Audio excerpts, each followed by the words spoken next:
ให้ใสกลั่นใจให้เป็นบุญด้วยการให้ทานรักษาศีลและเจริญจิตภาวนาน้อมจิตให้เข้าถึงพระรัตนตรัย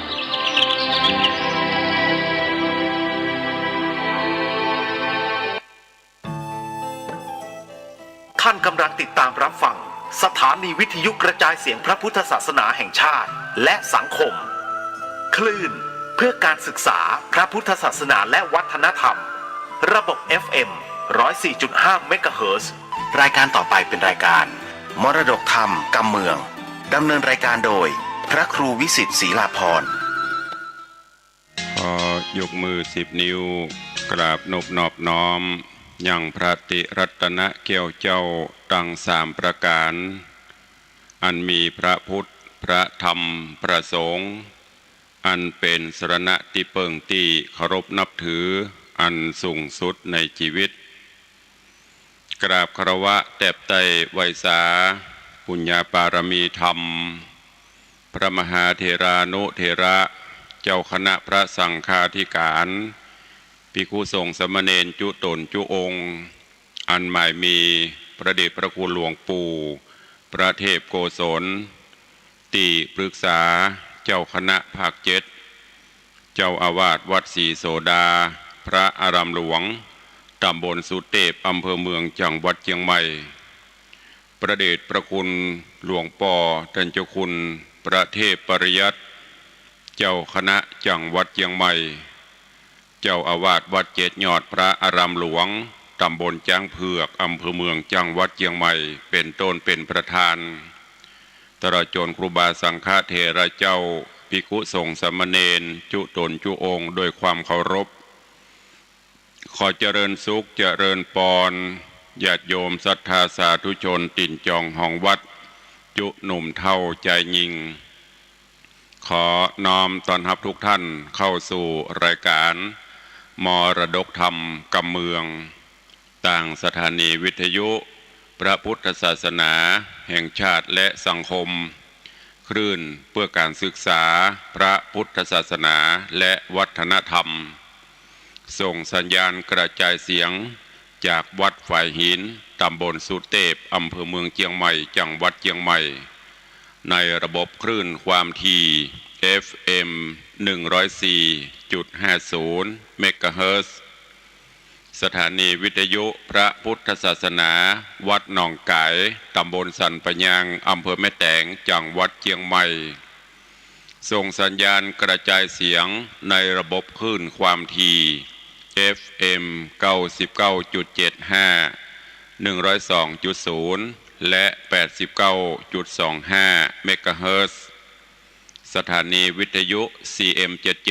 วิทยุอินเทอร์เน็ตล้านนาส่งสัญญาณกระจายเสียงในระบบคลื่นความถี่ FM 97.5 และสถานีวิทยุพระพุทธศาสนาจังหวัดเชียงรายส่งสัญญาณกระจายเสียงในระบบคลื่นความถี่ FM 99.50 เมกะเฮิรตซ์ตลอดจนวิทยุชุมชนเสียงตามสายหอกระจายข่าวตามวัดวาอารามตามหมู่บ้านต่างๆที่ครูบาสังฆะท่านเจ้าอาวาสตลอดจนต่างป่อแก่ป่อแคว้นได้เปิดออกลำโพงหอกระจายข่าวเสียงตามสายของวัดวาอารามของบ้านต่างๆเพื่อญาติโยมศรัทธาได้สดับรับฟังกันอยู่ในเวลานี้พร้อมกันนี้เจริญปอนญาติโยมที่ได้ติดตามต่างเฟซบุ๊กเฟซไลฟ์ต่างเว็บไซต์ต่างๆบอกว่าจะเป็นเฟซบุ๊กของวัดวังสิงห์คำเฟซบุ๊กของ104ธรรมะคลายเครียดเฟซบุ๊กวัดไฟหินเฟซบุ๊กของท่านตุเจ้าบ้านนอกทิตะสิโปตลอดจนหลายๆเฟซบุ๊กที่เป็นญาติธรรมในรายการได้ฟังแล้วก็ได้กดแชร์กดไลค์ส่งต่อๆกันไปเพื่อให้ญาติธรรมได้สดับฟังเสียงธรรมะกันอยู่ในเวลานี้เราก่อนแล้วแชร์ได้กดแชร์ไลฟ์อัตมภาพพระครูวิสิทธิ์ศรีลาภรณ์เจ้าคณะตำบลป่าแดดเจ้าอาวาสวัดวังสิงห์คำ ตำบลปะแดดอำเภอเมืองเชียงใหม่จังหวัดเชียงใหม่เป็นผู้ดำเนินรายการก็นำธรรมะสาระปืนบ้านปืนเมืองทำข้าวมาเทศนาฮือท่านทั้งหลายได้รับฟังกันเป็นประจำถึงวันตั้งแต่เวลา6 โมงถึง7 โมงเช้าโดยประมาณยกเว้นพี่น้องที่ฟังสัญญาณจากดอยม่อนจำปีวัดพระแก้วจังหวัดเชียงรายก็ฟังกันเมื่อค่ำยามคืนต้องกราบขอบพระคุณในเมตตาบารมีของท่านผู้อำนวยการทุกสถานีเจ้าหน้าที่ช่างเทคนิคผู้ควบคุมการกระจายเสียงทุกท่านทุกสถานีตัวเองและขอบคุณเจ้าของ Facebook ทุกท่านที่ได้กดแชร์กดไลค์กันประกันวันนี้เป็นวันพระเป็นวันศีลการเวลาวันเวลาล่วงเลยผ่านพ้นโดยความรวดเร็วว่องไวจากวินาทีเป็นนาทีเป็นชั่วโมงเป็นวันเป็นเดือนคลาดเคลื่อนไปโดยบันิ่งบ่อยู่ได้บ่รอไผวันเวลาผ่านพ้นบ่ได้รอไผสักคนไม่ใช่ว่ารอคนนั้นรอคนนี้ไม่มีวันคำว่ารอไปของเปิ้นเรื่อยๆเพราะฉะนั้นเฮาท่านทั้งหลายจะต้องตวยตามการเวลาฮือตันตื่นเช้ามาก็คิดพิจารณาตลอดจนตรวจสอบในรอบวันที่ผ่านมามีอันใดที่มันขาดตกบกพร่องก็เสริมเติมให้มันดีขึ้นอันไหนที่มันดีแล้วก็เสริมเพิ่มเติมดีขึ้นไปเรื่อยๆวันนี้เป็นวันพระวันศีลทางรายการที่ได้จัดมาโดยตลอดเมื่อวันพระวันศีลมาถึงก่อนที่จะได้ฟังน้ำฟังธรรมก็จะได้เชิญชวนสาธุชนญาติโยมทั้งหลายเข้าเฝ้าองค์พระผู้มีพระภาคเจ้าโดยการไหว้พระสมาทานศีลและฟังพระธรรมเทศนาเป็นลำดับไปโอกาสบัดนี้ใครที่ได้เตรียมขันหรือว่าพานดอกไม้ธูปเทียนไว้ก็จัดเตรียมเพื่อเรียบร้อยแล้วก็ดังที่ได้บอกมาโดยตลอดว่าวันพระวันศีลถ้าเป็นไปได้เชิญชวนพุทธศาสนิกชนทุกท่านได้นุ่งขาวห่มขาวอันเป็นสีของความบริสุทธิ์ผุดผ่องและพอให้เป็นระเบียบเรียบร้อย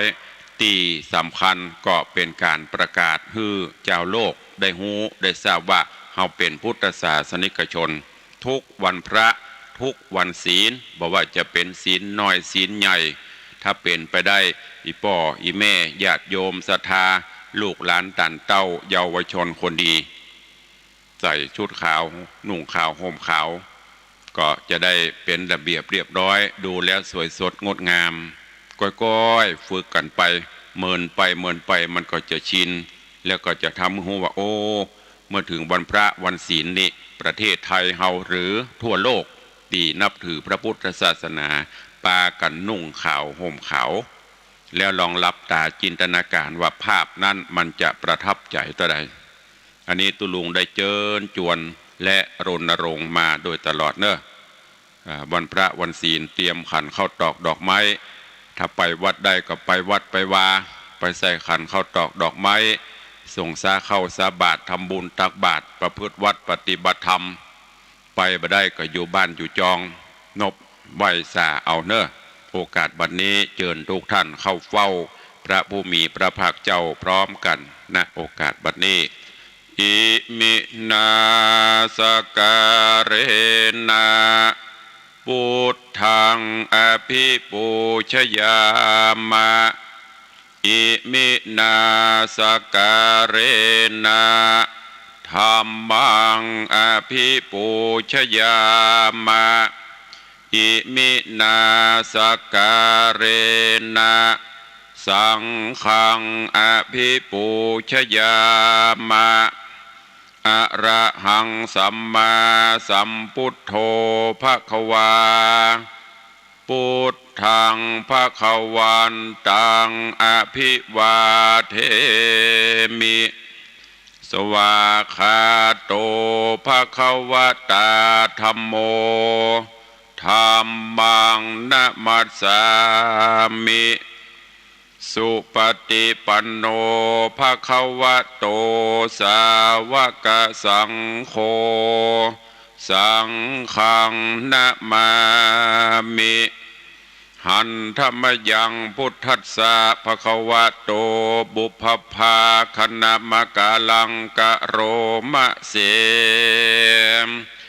นะโมตัสสะภะคะวะโตอะระหะโตสัมมาสัมพุทธัสสะนะโมตัสสะ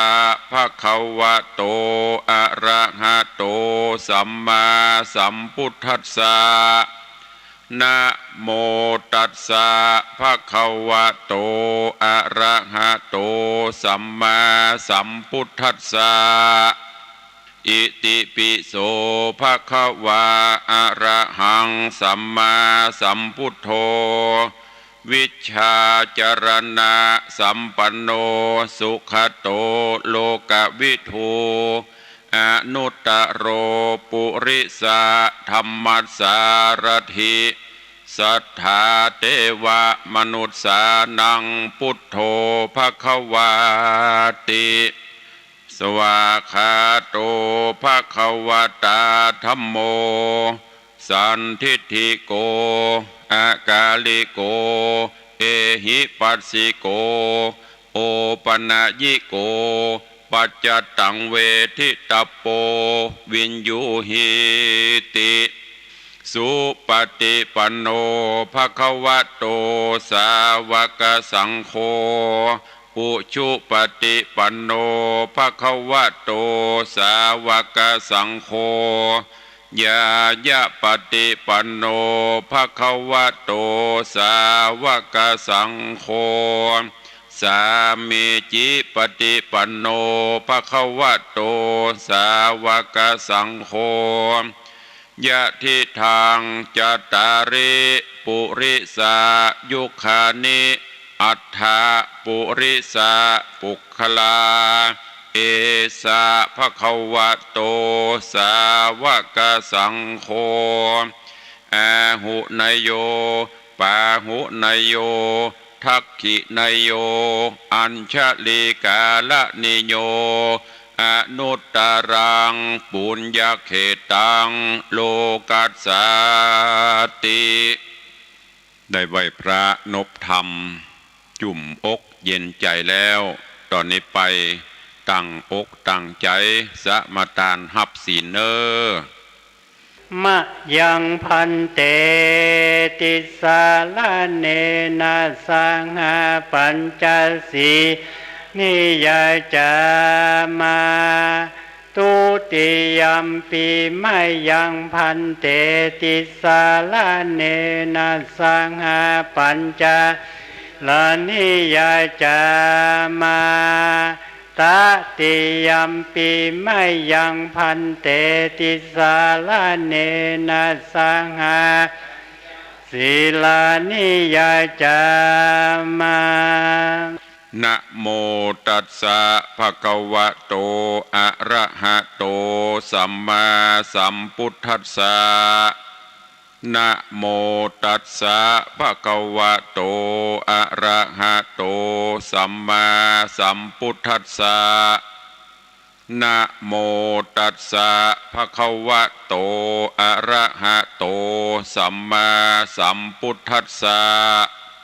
นะโมตัสสะภะคะวะโตอะระหะโตสัมมาสัมพุทธัสสะนะโมตัสสะภะคะวะโตอะระหะโตสัมมาสัมพุทธัสสะ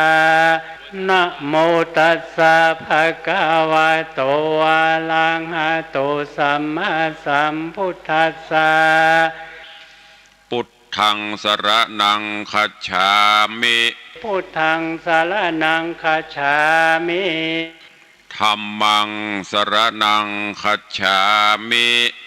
ธัมมังสรณังคัจฉามิสังฆังสรณังคัจฉามิสังฆังสรณังคัจฉามิ ตุติยัมปิพุทธังสรณังกัจฉามิทุติยัมปิพุทธังสรณังคัจฉามิตุติยัมปิธัมมังสรณังคัจฉามิทุติยัมปิธัมมังสรณังคัจฉามิตุติยัมปิสังฆังสรณังคัจฉามิทุติยัมปิสังฆังสรณังคัจฉามิตติยัมปิพุทธังสรณังคัจฉามิตติยัมปิพุทธังสรณังคัจฉามิตติยัมปิธัมมังสรณังคัจฉามิตติยัมปิธัมมังสรณังคัจฉามิตติยัมปิสังฆังสรณังคัจฉามิตติยัมปิสังฆังสรณังคัจฉามิปานาติปาตาเวรมณีสิกขาปตังสมาติญามิปานาติปาตาเวรมณีสิกขาปตังสมาธิยามิอตินนาตานาเวรมณีสิกขาปตังสมาติยามิอตินนาตานาเวรมณีสิกขาปตังสมาธิยามิกาเมสุมิจฉาจาราเวรมณีสิกขาปตังสมาติยามิกาเมสุมิจฉาจาราเวรมณีสิกขาปตังสมาธิยามิมุสาวาตาเวรมณีสิกขาปตังสมาติยามิมุสาวาตาเวรมณีสิกขาปตังสมาธิยามิสุราเมรยะมัชฌปมาทัฏฐานาเวรมณีสิกขาปตังสมาติยามิสุราเมรยะมัชฌปมาทัฏฐานาเวรมณีสิกขาปตังสมาธิยามิอิมานิปัญจสิกขาปตานิสีเลนะสุขติงยันติสีเลนะโภคสัมปตาสีเลนะนิพุติงยันติตัสสมาสีลังวิโสทะเยพมาจโลกาธิปติสหัมปติกัตนันสลีงันทิวลังอัญญาจทาสันติทาสัตตปาราชคชาติกาเทเสสุธรรมังอนุกัมปิมังปะชังได้ไหวพระได้สมาทานศีลเป็นที่เรียบร้อยวันนี้ก็มาฟังกันต่อในเรื่องของจำปาสีต้นที่ได้เทศนาผ่านไป20 กว่าตอนแล้วเนอะเรื่องราวก็เข้มข้นม่วนงันสันเล่ามีประโยชน์นะมีสารคติธรรมนักฟังแล้วก็เก็บแกะก้อนไกเอาแก่นเอาสารที่เป็นสาระที่จะสามารถนำไปใช้ในการดำเนินชีวิตประจำวันเอาไปใช้กันได้ไม่ได้ห่วงได้ห้ามเนอะหันว่าอันไหนที่มันเป็นประโยชน์เข้ากับชีวิตตัวเก่าก็แนะนำไปใช้ได้ในตอนที่แล้วตอนที่21ก็มาถึงอย่างตอนที่โพธิสัตว์เจ้า สี่กุมารที่ได้ล่องลอยเรือสะเปาไปโดยองค์อมรินทร์พระอินทร์เจ้าฟ้าที่ได้แถลงเปตเป็นป่อพระขาวเพื่อที่จะนำปลาเอา ถึงสี่ไปพบไปปะบ้านเก่าเมืองเดิมไปพบไปปะพ่อแม่ซึ่งในตอนนี้โดยเฉพาะผู้เป็นแม่โอ้ตุกอกตุกใจตีลูก เกิดมาก็ไม่ได้หันกันมีความห่วงหาเกิดเพราะจะได้ผู้เป็นแม่ก็จะต้องสัมผัสได้ว่าลูกเกิดออกมาคงไม่ได้เป็นหมาเหมือนอย่างที่เขาเอามาใส่ฮื้อจะได้ก็ต้องคิดว่าลูกจะต้องเป็นคนเพราะตอนที่เกิดมานั้นได้ยินเสียงลูกให้อยู่นางคันธรรมลาก็โอ้ เฝ้าทนุถนอม จนกระทั่งร่างกายสูบผอมเนี่ยพระอินทร์เจ้าฟ้าอยู่สวงสวรรค์ด้วยบุญญาปรมีเปิ้นก็อินดูก็จะนำปลาลูกมาหาในระหว่างนี้กำลังอยู่ในระหว่างการเดินทางอยู่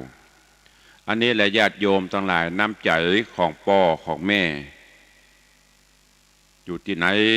จะกินจะนอนยามที่ลูกไม่ได้อยู่ตัวลูกพัดพรากไปต่างถิ่นต่างแดนก็กึดเถิงกึดเติงหากินบ่ได้นอนบ่หลับแต่ถ้าหูว่าลูกมีความสุขอยู่สุขสบายมีงานทำดีพ่อแม่ก็ชื่นอกชื่นใจมันมีน้ำจิตน้ำใจใดเล่าที่จะเต้าน้ำจิตน้ำใจของผู้บังเกิดเกล้าคือพ่อแม่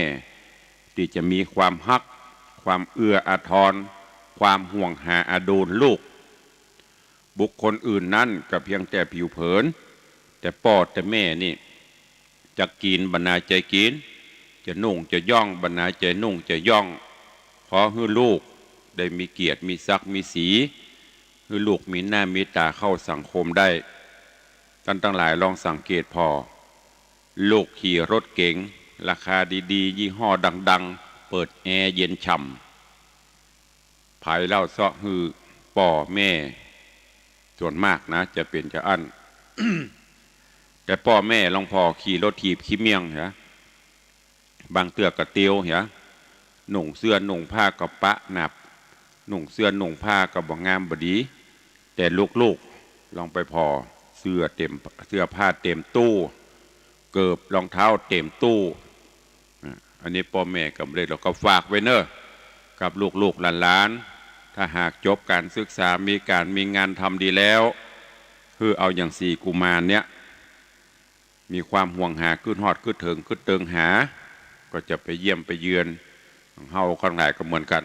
มันไปเยี่ยมไปเยือนไปพ่อไปกอยพ่อแม่พ่องประเดี๋ยวซ้ำโลกมันทันสมัยมี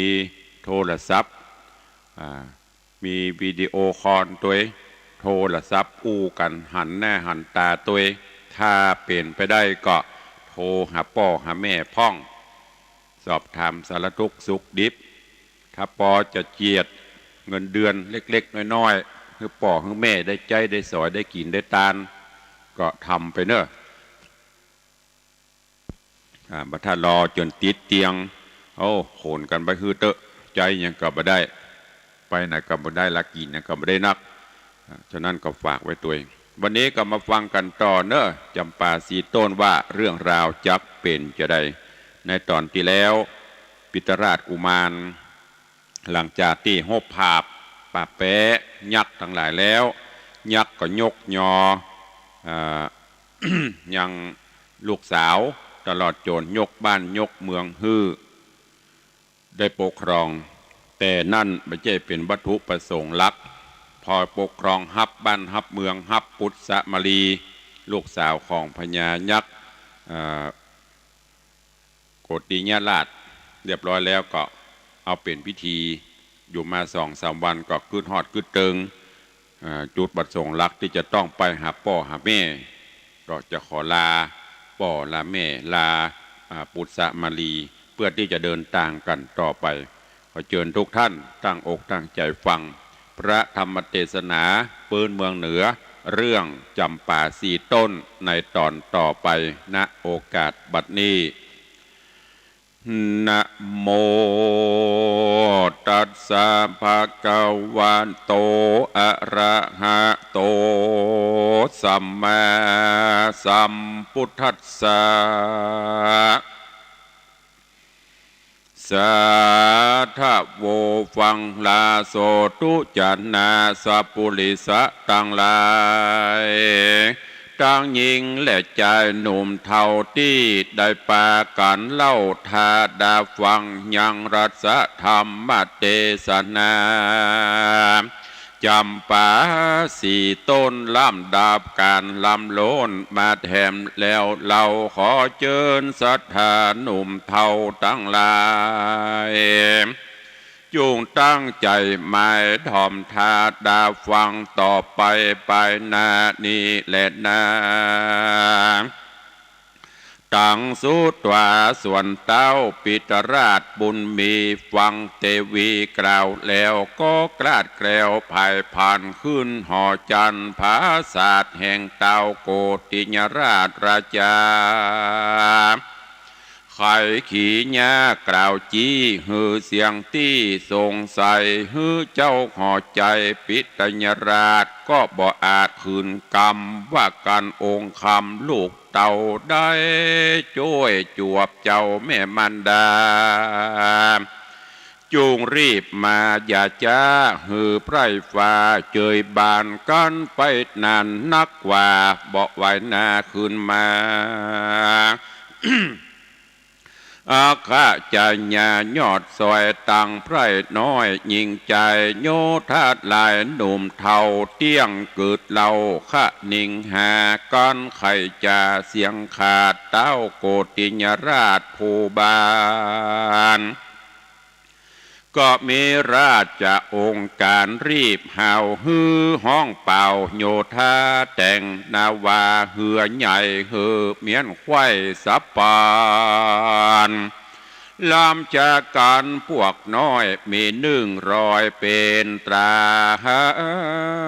ลงนาวาใหญ่กว้างจอมเจ้าจ้างเคยเมื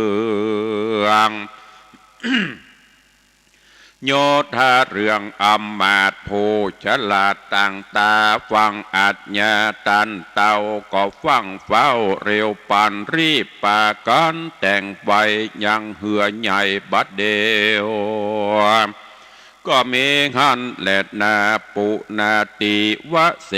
กันวันลุนแจ้งส่องหันไข่ห้องธรณีเจ้าบุญมีปิตราชก็โอกาสอำลายังพญายักษ์เท่าและนางนอดเนาเทวีตั้งเสนาบดีอมาตย์และย้ายบาทภายพันจากหอจันทร์ที่อยู่ลงไปสู่นาวาเข้าไปหาที่ไกลเหือเตปะทายคุณสวรรค์แล้วปากันลอยลองไปตามต้องกงกา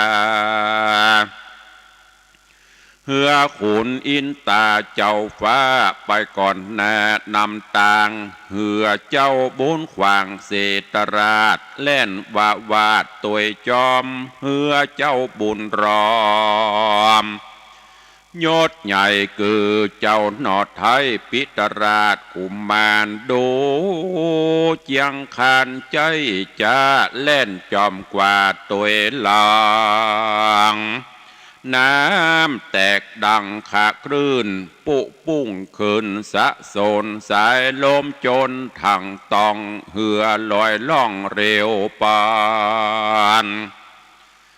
ได้7 วันบอดเศษจริงโป้นเขตดงดานถึงสถานบ้านนอกแดนเขตขอกสีมาแห่งจำปาเมืองใหญ่เต่าเทพไทยคุณสวร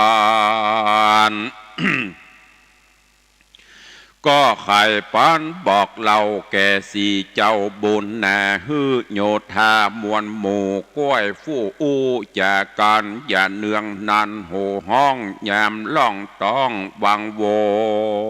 นเยี่ยวหมู่คนไกลไกลจากหูได้เล่งหันคุณสวรรค์บอกแล้วก็สวาดมนต์เกี่ยวกาถา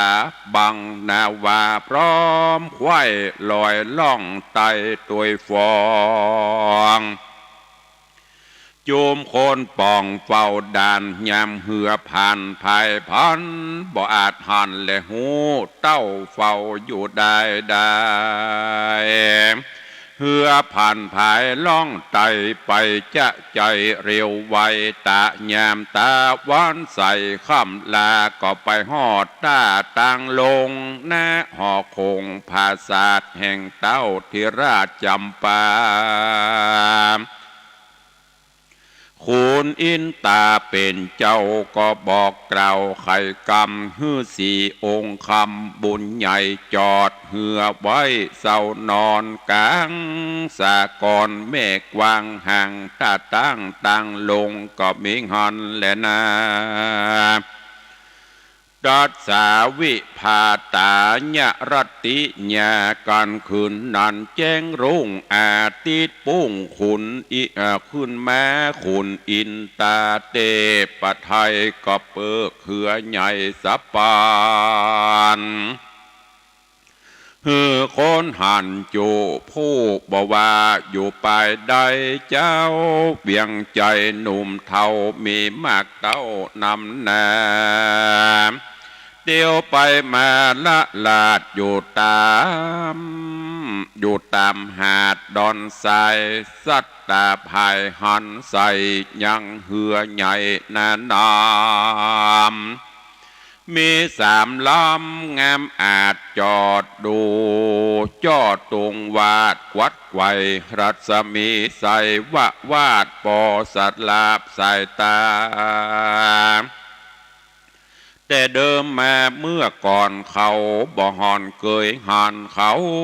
จากกันสะเศร้าว่าเหือจากเดาใดจาเขาสังกาจุผู้ตังบ่หูสัจจางพ้องรีบคืนลาฟังเฝ้าไปไว้กล่าวทุนสาแก่พญายศใหญ่หือหูควายตามมีเจ้าปุรีภาพดาวฟังกำกล่าวไข่ปานรีบเรียวปันไปส่องตัดแน่ปองเบ่งจรตนผู้ถอนเต้าไทยก็หันเหือใหญ่สามลามแม่ประจำจอดย่างอยู่นอกฝั่งดอนทรายจ้อตุงภายกวัดแกว่งมาจากแหล่งแดนใดจะเต้าสงสัยลายแหล่จริงกล่าวแก่เสนา อ่านพงมาเวทเฝ้าตั้งหนุ่มเท่าแนะนำว่าเหือสามลำนานสายมาจากใต้หรือเหนือกันเป็นเหือแห่งเต้าอันอยู่ดาวแดนไกลอันมีใจกระหยาบจักมาภาพเมืองเฮาก่อนล่างเอาเหือใหญ่มาพร้อมควายหลวงลายรีปนยายเป็นถอยตังใหญ่หน่อยโจดเจือกันเป็นเหือป้อกามาตั้งหน้าแดนไกลก็ล่างไข่บอกกล่าวหือหูข่าวตามรายด้านมาตาด่านเฮาใหญ่ตั้งไว้มันมาได้สันใดแดนเมืองไกลแต่โสดหลายสิบโยชน์กันนั้นนาแต่วันว่าเมื่อก่อนไผก็บ่หอนเล็งหันป้อยพดพันมาจอดตัดหน้ายอดห่อเฮามันดูเบาพระมาทหลวงบทบาทประเพณีอันเคยมีแต่ไทยสืบไว้เมินมาดูราเสนาผู้ใหญ่อันเฮาใส่ไว้แตนตนจุงน้ำรีปนมวลหมู่ออกไปสู่กงกาล้อมนาวาเวทไว้อย่าหือใดพระหนีเข้าราวีรบภาพเกณฑ์ขนาบเตจิง เอาใจหญิงจูผู้กล้าอันอยู่ในเหือของลายเหลือเครื่องใจเงินบาทใดคำขาจุ่งโคนแม่ใส่ไว้ในเล่มใหญ่ช่างหลวงแดดเตอะนาตีนานาเสนาหานโยดใหญ่ฟังเต้าไทยโป่งปันเกาะเร็วปันรีบห่าวห้องเอิ้นเป่าโยธามีนำนาหลายหลากออกไปจากเวียงใจลงเหือไปบ่อจะนับอ่านกว่าหลายปันทอไฟกันยะแย่เพื่อไปพาพระโจรเพื่อไปพาโจรฮบต่อโจรต่อตากับสีนอนลาเจียงคานก็มีหันเล่นนาส่วนเต้ามักขวานบุญกวางเป็นเจ้าจ้างเอราวัณโคนสามานโลกไตเรียกเต้าไทยอินตาหันโยธาน้อยใหญ่แห่งเต้าไทยจำปาลงนาวาดหลายแหล่มาเวทแผ่นาดำจิงไข่กำบอกกล่าวแก่นอแก่เจ้านอเต้าสุวรรณกุมารว่าดูราหนอผู้บานหนุ่มเนาปีแห่งเจ้าสองคนกับน้องตนผู้ลาได้ต่อต้าสงครามเพื่อลองจาม10ประสาทตามบทบาทที่เหียนมาจากตาปะสาผู้เท่าคือปรสีเจ้าตาไฟหากสมใจแต่เราสองพี่เจ้าบุญนากับการนิฐาน้องลาเปยักกราไพโสนบ่ใจคนโลกไตยังภาพใดบัดเดียวเฮาได้เตียวมาฮอดถึงที่จอดเมืองโคนโจมรีปนหน่อยใหญ่แม่นคนโลกไตสะมือกันเฮาขอปั่นหือเจ้าไปต่อเขาผาโจรกับรีปนมวลหมู่อันเวทอยู่จุไปจุงพันภายอย่าจ้าออกไปต่อตาเร็วไวหนอจอมไตสุวรรณราชฟังโอกาสใครจะแห่งคุณอินตาเมียนแล้วใจป่องแผ่วยินดีก็อันจุลีน้อมไว้ซึ่งเต่าไทยคุณสวรรค์แล้วภายพันบ่จะถือดาบกราสรีกันใจรีบเร็วไวพดออกยืนอยู่นอกนาวาก็มีหันและนาตีนานเสนาบอดดีผู้เท่าแห่งเต้าเจ้าจำปานำโยธาหน่อยใหญ่มาเวทไว้นาดำแล้วไข่กำถามเล่าว่าดูราใจหนุ่มเดาแดนไกลมึงเป็นไผต่างเตศได้ลวงเขตสีมาบ่สัญญากล่าวอูฮือได้หูตามเมน้ำเหือดีใจจะมาจอดหน้าเมืองเฮามึงดูเบาต้านเต้าโตนภาพดาวเวียงใจเต้าก็มีใจโคตรไม่จริงจากใจกูมาจังโยธาหลายหลากเบื่อมัดลากมึงไปฮื้อคนในพวกน้อยได้ฟักย่อยแต่งฟันการกึดหันต่างหอดกลัวมวยมอดวำวายจุ่งคงไปอย่าจ้าเอาเครื่องงาอลังการเงินคำคานบาดไตไปน้อมใบโทนสาขอขมาต้านต่อตันเต้าโดนปราบดาวเมืองเฮา โตดจักเบาแต่ใส่บ่หอนได้เถิงตายดูราใจต่างนาเมืองอย่าจ้านันไปจุงเรียวไวรีบเฮาไปน้อมเต้าตามกามส่วนเจ้าองค์คำสุวรรณราชฟังถ้อยวาดบาตีแห่งเสนาบดีผู้เท่าจริงดันเล่ากำไปว่าเฮามาไกลต่างห้องลอยลองต่อห้องแม่กงกาพาธนาไปฮอดเมืองเกี่ยวยอดปัญจลนกรแห่งพระผู้ถอนปอดเต้าอันอยู่ดาวแดนไกลตาวันใสตกตอดจริงยังจอดเศร้านอนกลางสากรแม่กวางสูป้อยอ่างราวีกรรมดีดีก็บอกกล่าวจะสวกหาวเอาตายดาบคมภายนี้เราเป็นของเก่าแนะนำก็จักนำไปไว้ซึ่งเต่าไทยเมืองสูงกูบ่จูโดยไงกูบ่ไปพระหนีเจ้าบุญมีกล่าวแล้วก็ถอดดำเกี่ยวสรีกันใจกวัดแกว่งไกววะวาดรัศมีบาทต่อตา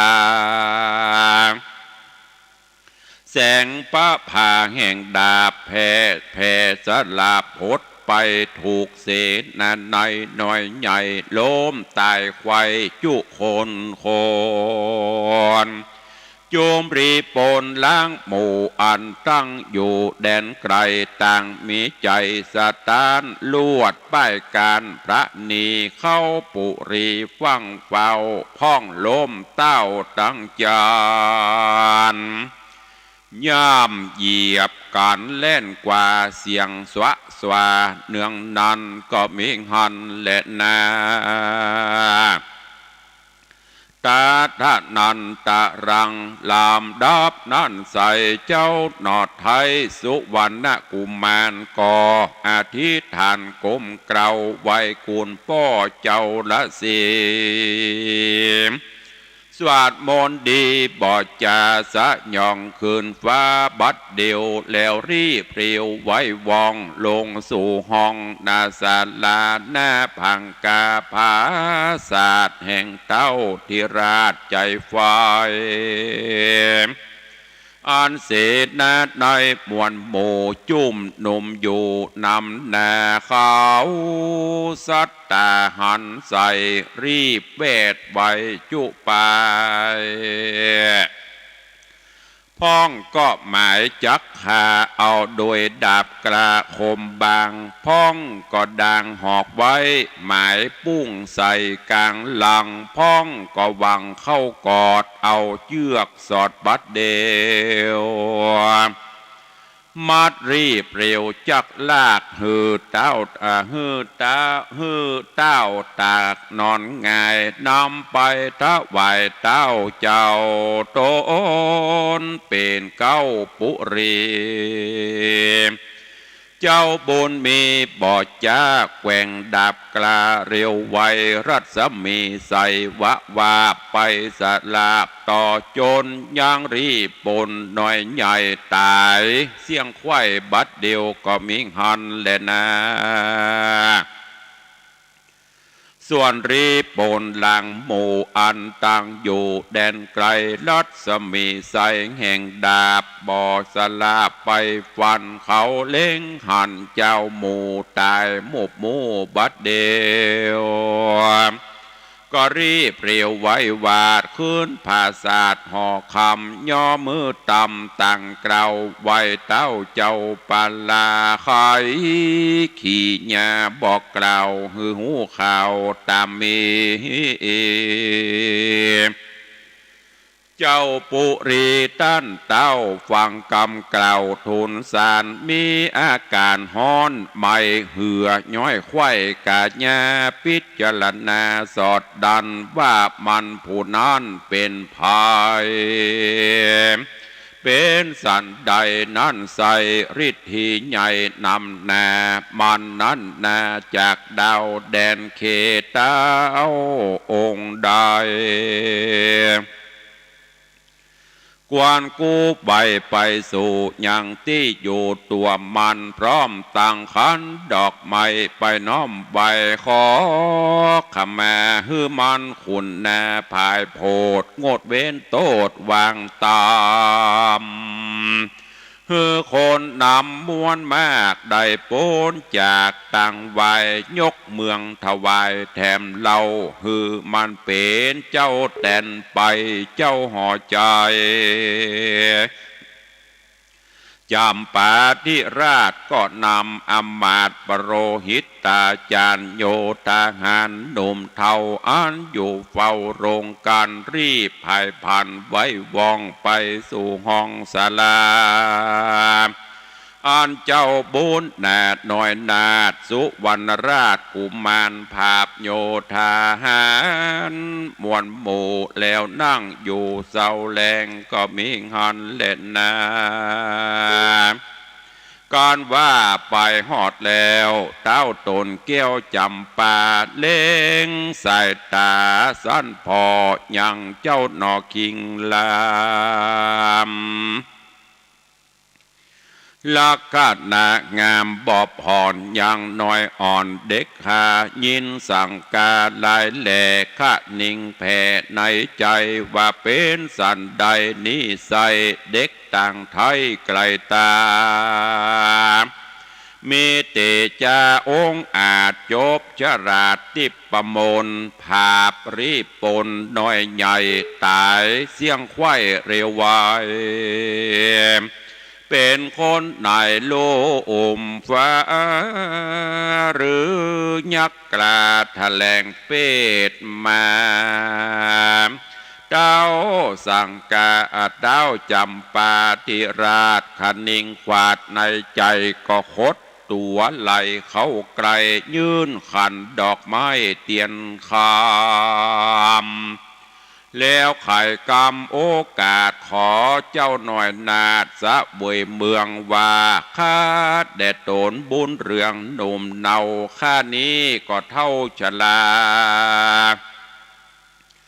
มีพระญาตุนจาบอกกึดหน้าและหลังไปหูยังกุลเจ้าไปกึดเล่าเหยาวไกลฮือเศษนาในอาจกล้าเข้าต่อตาพโจรกับเจ้าตนบุญมากโตดข้าหากนำนาขอคุณนาภายโพดฮือโป้นโตดตั้งตายข้าขอถวายภาษาตั้งไพราชประจาตั้งโยธาส่วนหน่อยใหญ่สมบัติควายแดนดินแด่ภูมินหนุ่มดาวขอเป็นเจ้าสะวยเมือง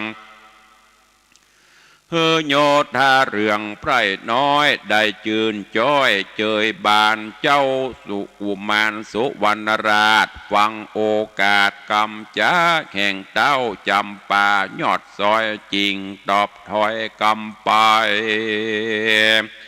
ว่าดูราเจ้าห่อใจยดใหญ่เฮานิสัยเด็กขามีใบหญ้าอ่อนน้อยบ่ไฟห้อยใจโจงบ่ประสงค์เรียสืบสร้างนั่งเมืองกวางเป็นพญาเฮาพาธนาไปฮอดเมืองเกี่ยวยอดปัญจลนกรแห่งพระผู้ถอนป้อเต่าอันอยู่ดาวแดนไกลคงเวียงใจนิสัยเฮาบ่ไฟใจหมายขอถวายคืนเล่าแก่เต้าเจ้าดังอ่อนขอตนผู้ถอนเจ้าจ้างได้สืบสร้างยาวไปแลนานิธิตังขีญาสังวันนาวิเศษจาห้องเหตุธรรมเทศนาจำปาสี่ต้นก็บังโกมสมเรศเดช นี้ก็ได้ฟังพระธรรมเทศนาจำปาสี่ต้นก็จบไปแหมตอนหนึ่งซึ่งเรื่องราวในตอนนี้ต่างโพธิสัตว์เจ้า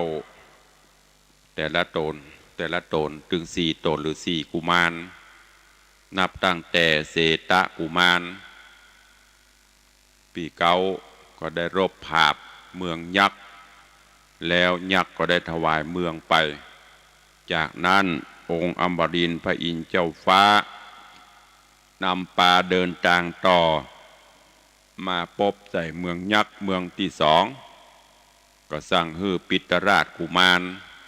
ได้ออกไปสู้รบภาพจนชนะแล้วก็พญาเจ้าเมืองก็ได้ยกลูกสาวคือปุตสะมารียกบ้านยกเมืองฮือปกครองแถมพอแก่การเวลาก็นำปาลากันแล้วก็เดินทางต่อในตอนนี้มาถึงที่เมืองจำปาซึ่งขบวนเรือมาต่างน้ำใกล้จะถึงเมืององค์อมรินทร์พระอินทร์เจ้าฟ้าก็ได้สวดมนต์คาถาบทบังตาบ่ฮือภัยได้หูได้หันเตื้อจนกระทั่งมาจอดเทียบดีแล้วรุ่งอรุณวันใหม่ก็คลายมนต์ฮือคนได้หูได้หันเหือเขาก็ต่างสะดุ้งตกใจว่าไปได้จะได้มาได้จะได้ก็นำความไปกราบพญาเจ้าเมืองจำปาพญาเจ้าเมืองก็โคดว่าอย่างบ่เข้าตามตรอกออกตามประตูเลยใจเฮือเสียนาไปพอดูโลมันเป็นเฮือไผ่ที่ไหนเสียนาอำมาตย์ก็ไปพอไปกอยแล้วก็นำมากราบเรียนว่าหันเฮือจอดอยู่3 ลำพ่อพญาจำปาก็เลยใจฮือไปจัดการรบภาพไปพอมาถึงจะรบภาพกันองค์อมรินทร์พระอินทร์เจ้าฟ้าก็ได้กล่าวถึงสั่งการให้เจ้าสุวรรณบุญผายว่าประเดี๋ยวนี้ปีเก้าก็ไปสู้รบได้เมืองและปีที่2ก็ได้เมืองและตอนนี้เป็นคิวของเจ้าละสุวรรณบุญผายก็ฮับออกไปกำดาบสลีกันใจไปอู้ไปจากันต่างเสนาอมาตย์กับบ่ฮู้เรื่องก็เลยต้องแสดงอิทธิฤทธิ์จนบัดนี้ปราบปรามได้พญาเจ้าเมืองจำปาหันว่าคงจะเป็นผู้มีบุญกะขนาดเสนาอมาตย์เฮามือจักันทั้งนั้นยังเอาไปดูก็เลยเอาขันดอกไม้ดอกไม้เตียนคำไปเพื่อที่จะขอขมาแล้วก็จะได้ยกบ้านยกเมืองฮื้อเรื่องราวจักเป็นจะได้เจริญปอนญาติโยมทั้งหลายได้ติดตามรับฟังกันในตอนต่อไปเนอะในตอนนี้เกตหรือว่าคติธรรมท่านทั้งหลายไปที่ไหนไปบ้านไผเมืองใดเปิ้นว่าฮื้อเข้าถึงตี้ไปที่ไหนฮื้อบอกเจ้าตี้เนี่ยอันเนี้ยไปไหนทำบอกกล่าวก็จะมีปัญหาจะเยอะกว่าจะอู้กันหูเรื่องเพราะฉะนั้น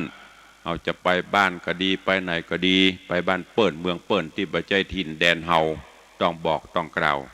แม้กระทั่งเฮาจะหันพ่ออุ้ยแม่ม่อนบรรพชนเฮาเวลาไปกลางป่างาไม้เปิ้นจะพักจะจอดที่ไหนเปิ้นก็จะโยกมือไหว้หรอขออนุญาตเด้อเจ้าตี้เจ้าแดนตลอดโจรเตปาอาฮักผีตายเก่าเน่าเมินกาผีสางบาลังดงกาที่ปกปักรักษาขออนุญาตโป่งปันให้ข้าพระเจ้าได้จอดได้พักได้ย่างที่นี่เนอะเปิ้นก็จะอธิษฐานบอกกล่าวหรอกอันเนี้ยคนโบราณเปิ้นถือเข้าตามตรอกออกตามประตูเปิ้นก็จะได้ดูแลพอกวยเพราะเฮาขออนุญาตแม้กระทั่งมนุษย์เฮาก็ตามไปบ้านเปิ้นเข้าตามตรอกออกตามประตูเปิ้นไปอยู่เฮาก็ต้องเข้าถ้าเข้าไปปบก็อย่าบุกรุกเคหสถานก็จะโดนโตดโดนตันแหมะเพราะฉะนั้นสิ่งเหล่านี้แหละบรรพชนเขาเปิ้นถึงเอามาผูกเป็นธรรมะสอนเตือนจิตเตือนใจไปที่ไหนไปจะได้ก็ต้องไปบอกไปกล่าวหัวหน้าผู้เป็นเจ้าบ้านเจ้าจองผู้เป็นหัวหน้าสถานที่นั้นๆก็จะรับการต้อนรับที่ดีนี่ก็ฝากไว้กับญาติโยมศรัทธาบุญลูกหลานเนอะ โดยเฉพาะปัจจุบันนี้ก็เหมือนกันนะลูกหลานต่านเต้าเยาวชนคนดีทั้งหลาย ไปบ้านไปจองไปแอวหาเปื่อนหาฝูงโอ้ไปถึงแต่ที่จะไปกราบไปไหว้ป่อไหว้แม่เปิ้นเมียจะโลขึ้นเฮือนลวดเข้าที่นอนปุ่นลวดเข้าในห้องปุ่นไปอุกอิกกันปูนปุ่นจะเมื่อกับเมื่อละไปกับบลามากับบไหว้สุดท้ายมาก็เป็นเรื่องเป็นราวเนอะเกิดบ้านเปิ้นไอ้อย่างหายมาเปิ้นก็จะนาดโตดเฮาเพราะฉะนั้นโดยมารยาทผู้ดีไปที่ไหนแม้แต่พระสงฆ์องค์เนนพระสงฆ์องค์ข้าเจ้าเปิ้นไปวัดนั้นวัดนี้ขนาดสีเดียวกันนะเปิ้นก็ต้องไปกราบไปไหว้สมปานเจ้าวัดไปหาเจ้าอาวาสไปหาทุเจ้ารองหรือผู้มีหน้าที่ในที่นั้นๆขออนุญาตได้พักได้ยั้งได้จอดกาอันนี้เป็น